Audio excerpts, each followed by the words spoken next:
So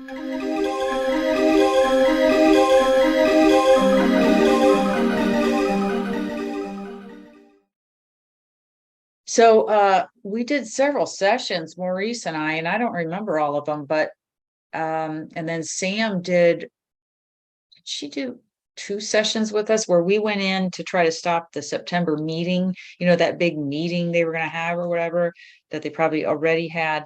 So some of the stuff we're doing, I'm realizing we're going into the future, and then it's like we're doing it in the future or something, and then that eventually joins up with the present and the past. And we've worked on several things,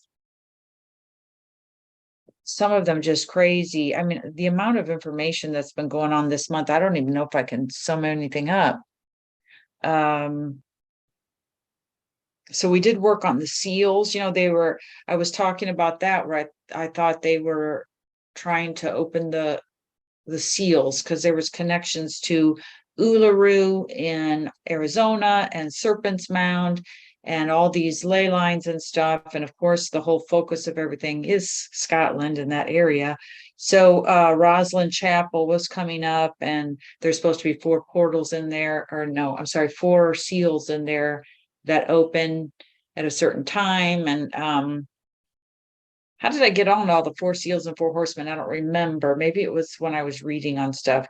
But anyway, we went to look at that and the meeting, the three of us. And then we also went in to look at the magicians. Maurice and I went to Uluru to change the energy there. We also went to the pyramids to do something with.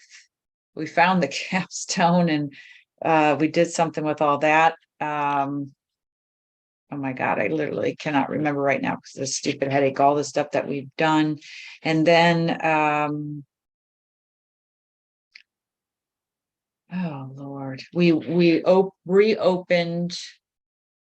We just did something. I took notes on it. We reopened the way out. So the black hole to get out. Somebody in Telegram posted an old Og Tellis video where he was talking about this machine that's running and spitting out time. And it was so weird because we saw this. And he's saying that you go in and then you have to exit the same way that you went in, but it's like going through it to exit because time goes backwards. So the future is the past or whatever, which gave me the sense of what we were doing in these sessions. It's like it'll eventually catch up with now and change things.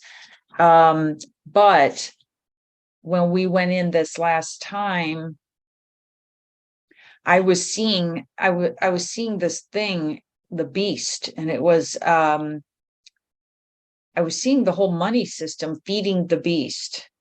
And there was all this black smoke around. I don't know what that was, if that was black goo or who knows. But it was this beast machine eating money and our energy, because that's their whole currency here is money. So they have us totally focused on that. And what happens when we think about money? We think about, oh my God, we don't have it.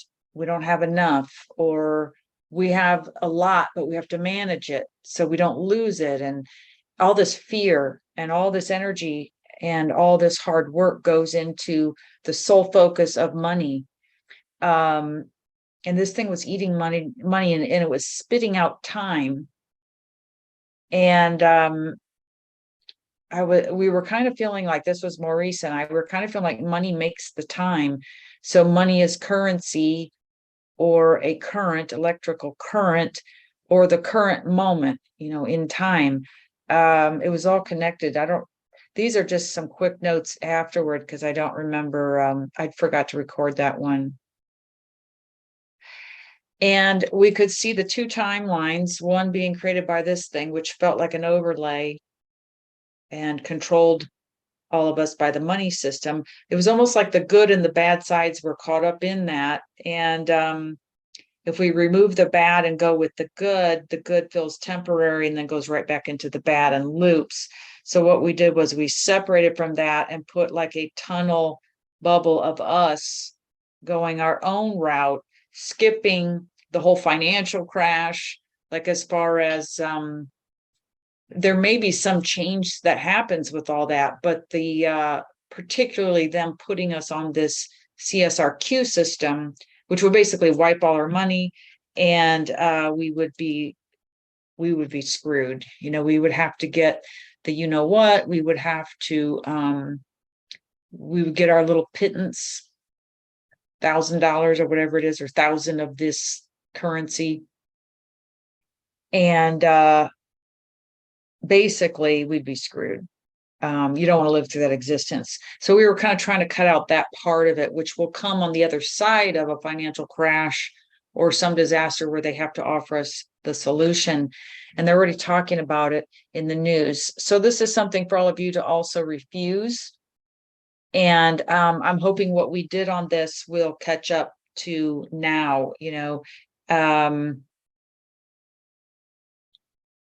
We also did a session with Sam.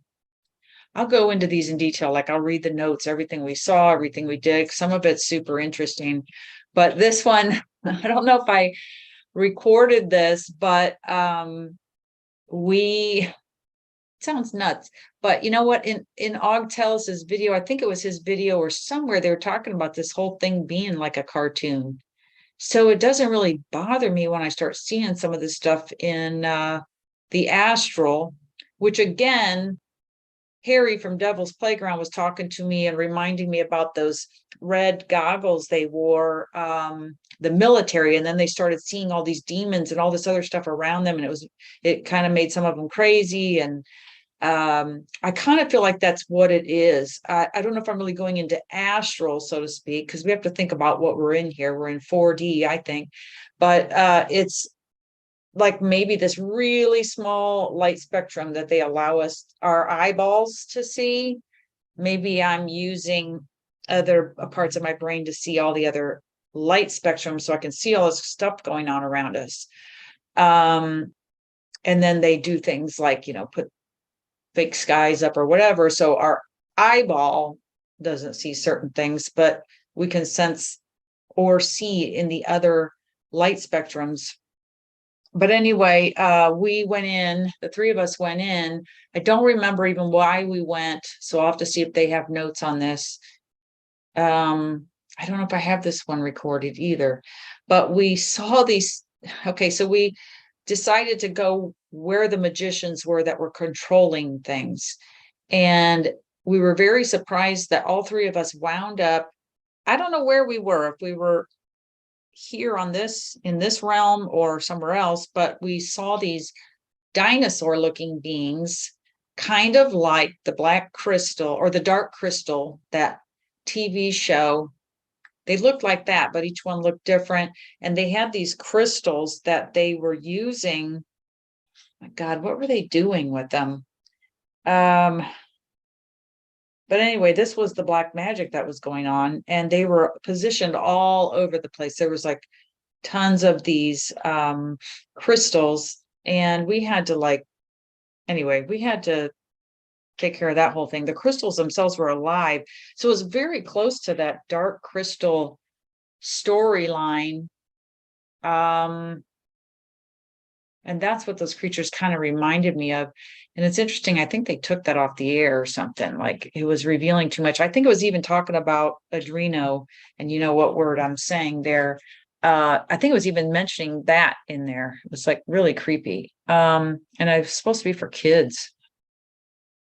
So anyway, I can describe all those in more detail and go through notes and Maurice's notes and stuff like that on a separate video. But I don't know. We got to just keep refusing stuff. I think in that Og Tell Us video or somewhere, I also heard something about that that's the key to everything. And not, like we've been saying, not get caught up in one side or the other or whatever. We have to keep going all the way through this thing. Because we already in the future got out. So we're going back through. And you can't get distracted on the way. So I'll try to, let me make myself a note. I'll try to share that video if anybody's interested. I really haven't watched any of his stuff. And then when I saw that, I was like, wow. So it's pretty much what Maurice and I saw both times we went in, and I saw other aspects of it the second time. I'm not feeling that dread that I felt in August. And I think I posted it in Telegram that I was feeling dread, and everybody's like, you're being negative. And I was like, I'm feeling it. Something terrible's happening. And since we've gone in and done a lot of this work, and who knows who else is out there doing work and what else has been done on a 3D level, 4D level, whatever we're in here, I don't feel that same hopelessness, like, oh, or like, or this terrible feeling. That doesn't mean it's hopeless at all. Even if I have that feeling, I just feel like something was coming. Now I feel like, okay, stuff might be coming, but are we going to be okay? I almost have switched my thinking to, let's just make sure I'm getting out when I die. I'm going back the way I came. My soul is going to remember the way. I'm not going anywhere else. I'm going back to me. I will know the way out. I came in, I'll know the way out. I'm going back to me, getting out. Don't get caught up too much and stuff. So we go start from that and then go backwards. Okay, now that I'm feel okay about that, now what do we need to be doing here, thinking about? We need to be refusing all this stuff that we see. We're in charge. This is our world. We are the masters, and they've made us forget that. So I do think they're going to fight us because there's too many of us remembering that we're in charge. But if I say no, that is not happening, and I don't give my permission, it can't happen. If I just absolutely refuse that reality, because this is a reality of perception and mind control. So what you're going to experience is what you're accepting or refusing. So try to remember that. So that'd be like the next step back. Let's break this down into pieces, because what's going on is kind of hard to deal with. When you look at everything at once, it's just overwhelming. Yeah, it's too much energy, too much going on. So take a step back and just go to the simple, because honestly, this whole thing is super simplistic. And even when we go into the whatever, I'll call it the astral, but it's like, oh, I bet there's a grid. I bet the grid's connecting all these. Oh, yeah, here it is. Once again, they do the same stuff over and over, and it's actually really simplistic.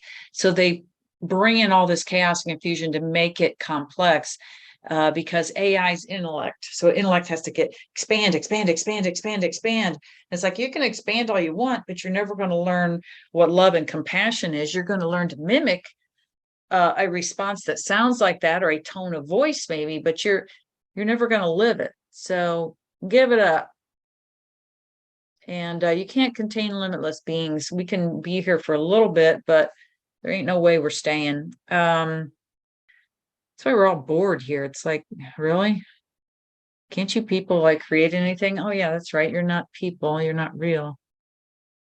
You're copying. So that's another thing. They're copying our stuff. There was something weird that happened in a session. And I said to this being, I don't remember what was going on, but I said to it, you do realize that you're copying. And I was referencing something of ours, creator beings, extensions of the real creator. And I said something about copyright. What about copyright? I don't even know why I said that, but this being got really paranoid. And I was like, something about copyright, kind of similar to the way it is here. It's like all stupid, same stuff.